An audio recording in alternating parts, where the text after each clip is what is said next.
I'd like to talk to you today about stories, and particularly the danger when one type of story begins to dominate in a culture, to the extent that it's assumed that it's the only story that we can tell and the only way to be, that that's the way it is, not the way that we make it.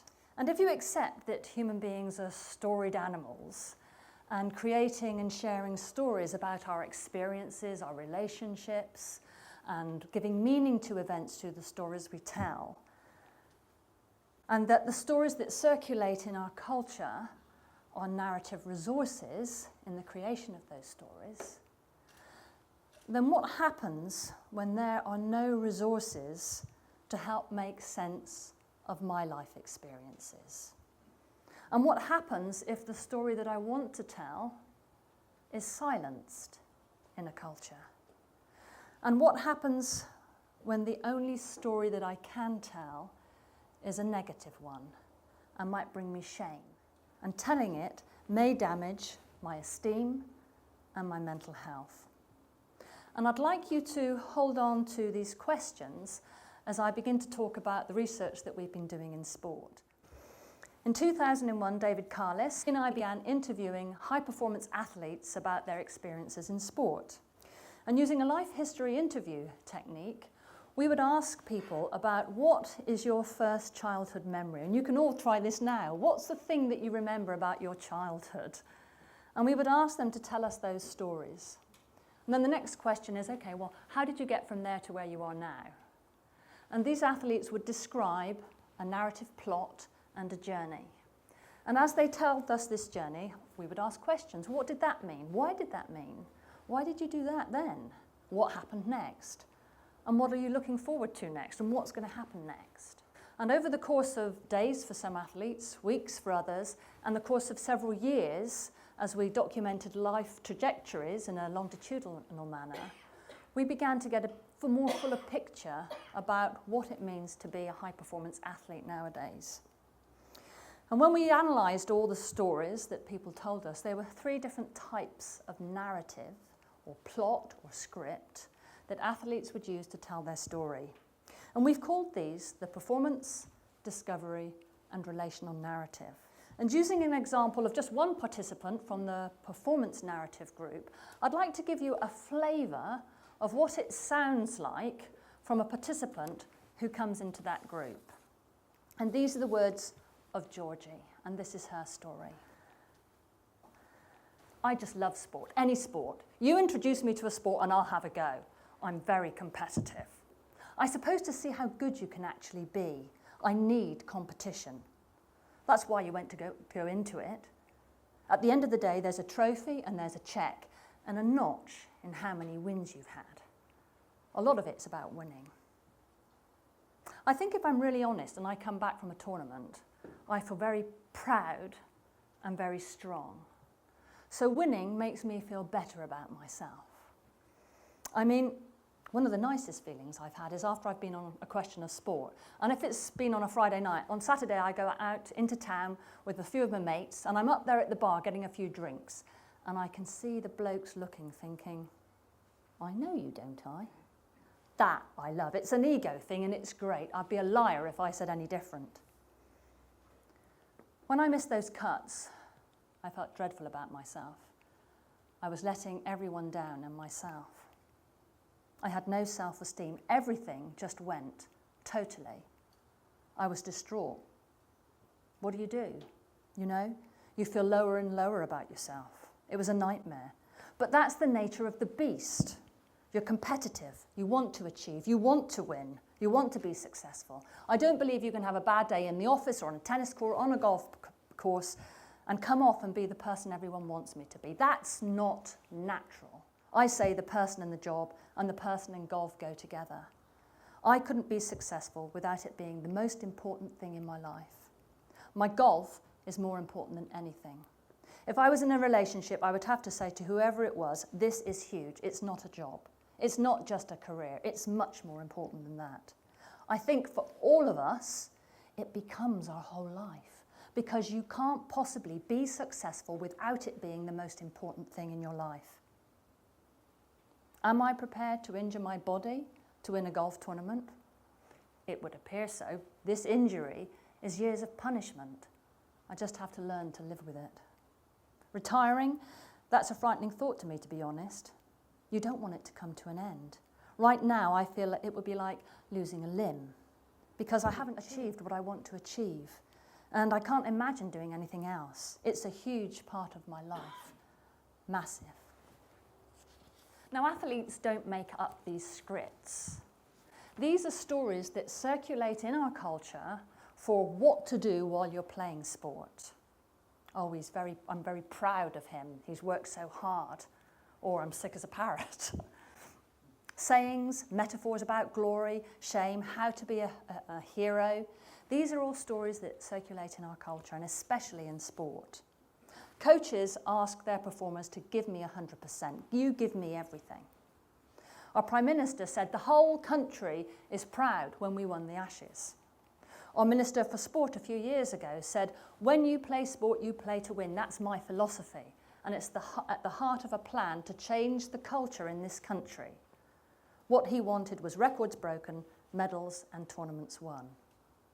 And it's not just in this country. If we look at the Institutes of Sport, the Australian Institute of Sport, Professor Frick said, no athlete comes in here without being totally committed to and absolutely committed to winning, winning, winning. That's what it's all about. Now, some of you might find George's story and narrative a bit extreme.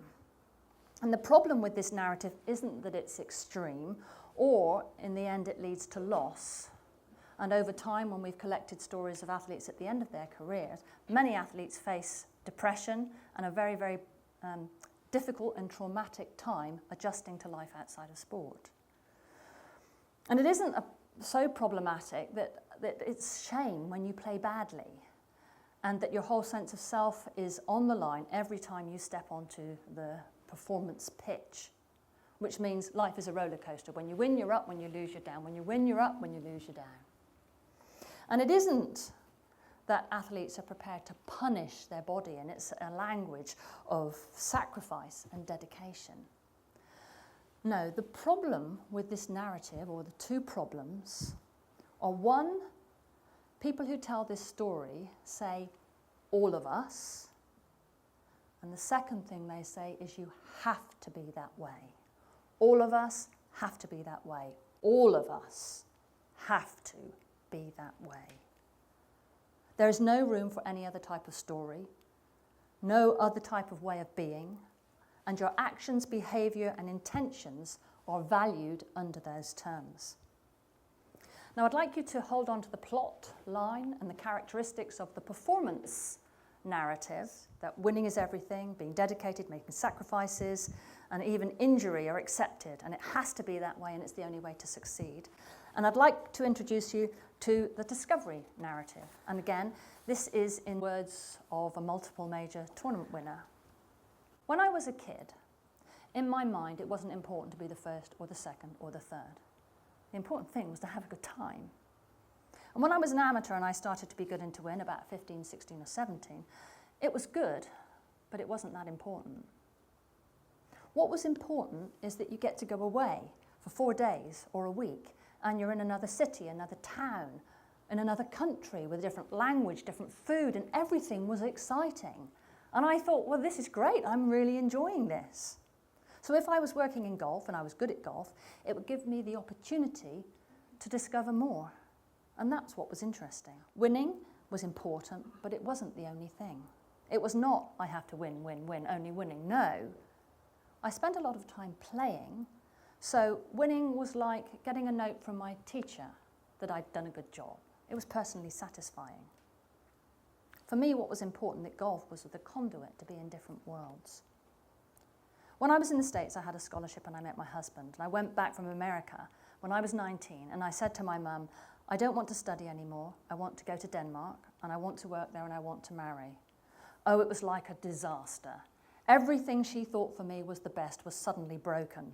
It was not what I was supposed to do. But I said, I don't mind. I'm 19. I packed my suitcase, took my car, and drove to Copenhagen. And I just left and said, I'm sorry, but I'm the owner of my life. Then I decided I wanted to be a mother, because for me to have a kid is very important. And then a couple of years later, turning professional was a job because of my divorce. And when you're alone and you've got a kid, well, it's very expensive. That's the part of my life that's maybe the hardest one at the beginning.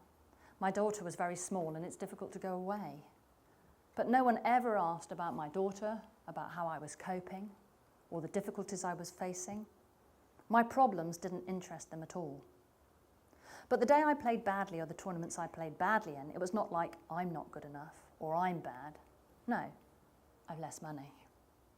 I know people were expecting the press, but in my mind, golf was not the priority. You have to play well because they expect and have an image. No, golf was important because it was money and education for my daughter. I never felt better because I won a golf tournament, but I felt fantastic when I gave birth. The best moment in my life was when I gave birth. A lot of players think, what will I do later on? I don't have that problem. When I finish and I retire, I want to learn to play the guitar, and I want to learn Russian, and I want to learn to restore antiques because I love wood, the smell. And I'll have a big garden, and I want a dog, and I want to travel all places I don't know, and oh, my boyfriend's the same, and oh my goodness, I want to have time to do all these things. Candy is living the life Georgie said you have to sacrifice if you want to make it to the top in sport. Candy's story isn't about punishing her body, sacrificing her life, losing a limb when she retires. Her self-esteem isn't on the line every time she steps on the golf course, playing field. Despite Georgie and all the other tellers of performance stories saying you have to be this way, and all of us are, Candy and other people who tell these type of stories disprove the truth of that narrative. The discovery narrative, therefore, we say, is the antithesis of the performance narrative. The problem for athletes who tell these stories is if they go somewhere like the Australian Institute of Sport, they're going to get chucked out. If they can't say, oh, this is everything, I'm going to win, win, win, win, win, people don't want to know. So it's not a question of whether they can actually go on the pitch, court, or playing field and produce the goods as we ask for. That isn't the question. It's whether they tell the story of whether it means everything to them. They can't look the coach in the eye and say it means everything. If they can't do that, then they're likely to be dropped. And the other thing is, within this culture, their story isn't believed. If you don't give it all and it's everything, people won't believe you. So you're living with a story that can't be told. And it's not going to be amplified. It's a story that's silenced. The consequences of that are slightly more sinister. If it's not reported or valued, and if we don't know it's a viable way up the mountain, it will give the appearance that the performance narrative is the only way. And the lives of young people coming into sport, they won't be given a choice in how they want to live their lives and how they want to lead their sport careers. I'd like to give one more example, and I've used the words of Leanne to make a short poem. Dad was a keen golfer, seemed the natural thing to do. My dad was out playing golf, and that's what I wanted to do. I got a little club cut down, I'd have been about 4. I remember being chuffed to bits, playing 3 holes, 6, then 9. I liked being with my dad, and I loved the thrill of hitting. Such a sense of achievement, feeling the ball on your club. First there were the girls' events, I was 10 odd so. A lady says to my dad, she must have a go, an opportunity to play in competitions. I just got my handicap. I played, but didn't like it. At the time, I played for Dad. Played my heart out for my dad. It was for him. We were really close. Doesn't mean I didn't love Mother. My dad died in '94. I couldn't play for myself. I played, but I didn't like it. Golf for me was my dad's pleasure, and his pleasure was enough. Handshake, pat on the back, well done. That was me winning. That's what I got. That a relationship could be more important than winning a trophy, tournament or medal is dynamite in a culture that endorses and upholds winning to be everything. But in the lives of many of the athletes we interviewed, it was who you go on the pitch with, who you feel physically is supporting you when you're playing sport. In the words of one other Olympic athlete, It's who you make the journey with, not the colour of your medal, that was the important things about their sport career. It's not just sport where the performance narrative dominates, but in many other corners of social life, business, and education, where it's all about winning, competing, being the best, taking the trophy, getting the edge. And our role as social science researchers is to provoke you to consider what we're losing when we only give one map. What are we losing when we only give one outcome? And how are we shaping young people's lives as this is what we expect from them? A favourite writer of mine is Thomas King, and I'm going to borrow something he said to close. Don't say in years to come that you would have lived your life differently if only you had heard the story. You've heard it now. Thank you.